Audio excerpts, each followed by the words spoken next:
Hello guys, welcome to our channel. आज आम DIY herbal hair shampoo घरे बनैबा, जोटा कि बहुत ही कम टाइमिंग रे और कम पैसा रे इजीली घरे बनै परिबा। एही शैम्पू हेयर ऑल प्रॉब्लम्स दूर करि थाए। हमर ये वीडियो को एंड पर्यंत देखंतु और ये शैम्पू घरे ट्राई करंतु, आपनको निश्चय भल रिजल्ट मिलिबो। हमर ये वीडियो को एंड पर्यंत देखंतु और लाइक शेयर करंतु और हम चैनल को सब्सक्राइब करंतु।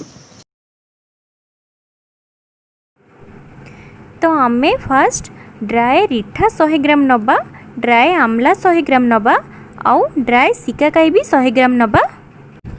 आपण आकु इजीली ऑनलाइन परचेस करि परिबे। मु फ्लिपकार्ट रो परचेस करिछि। ए तीनटा 189 रुपीस पड़िला। आपण फ्लिपकार्ट अमेज़न ऑफर टाइमिंग रे ऑर्डर कले आपण को आहुरी भी कम प्राइस रे मिली परिबो।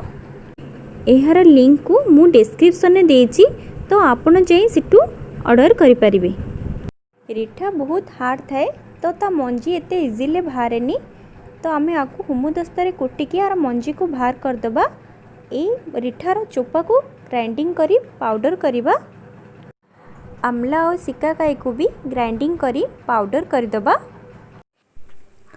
50 ग्राम मेथी पाउडर, 50 ग्राम फ्लैक्सीड पाउडर बा फेसी पाउडर, 100 ग्राम आमला पाउडर, 100 ग्राम सिकाकाई पाउडर और 100 ग्राम रिठा पाउडर नहीं छे।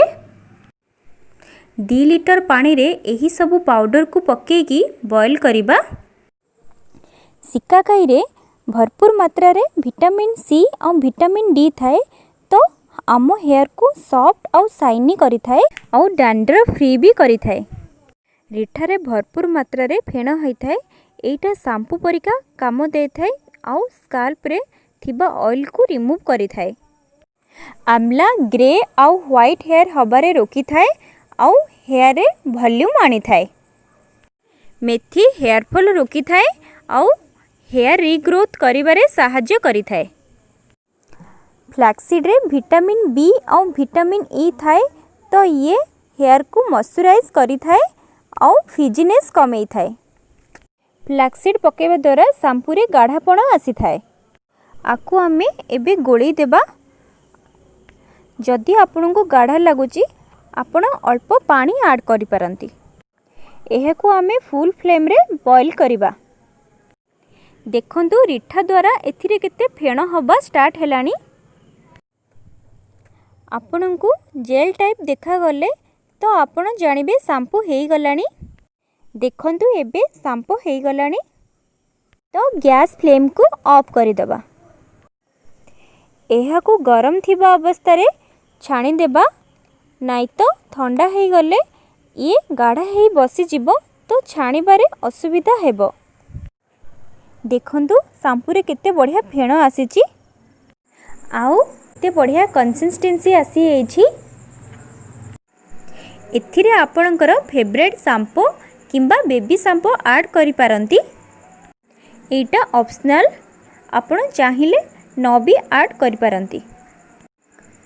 बेबी शैम्पू ऐड करिबा द्वारा बेसी भल होई थाए, काहेकि ना बेबी शैम्पू रे केमिकल फ्री थाए। एबे एई शैम्पू रे हेयर वॉश करिबा। हेयर वॉश करिबा पूर्व राति रो आमे हेयर को ऑयल रे मसाज करिबा निहाती दरकार। काहेकि ना हेयर ऑयल मसाज करिबा द्वारा आम हेयर पाई बहुत ही बेनिफिशियल।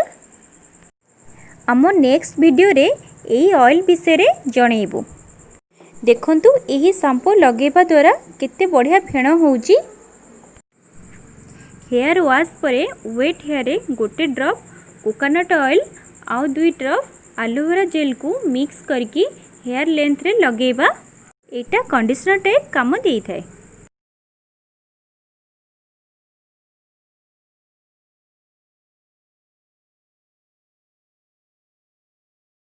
देखंतु ई शैम्पू आउ कंडीशनर यूज करबा द्वारा हेयर केते सॉफ्ट स्मूथ फ्रीज फ्री लागुची।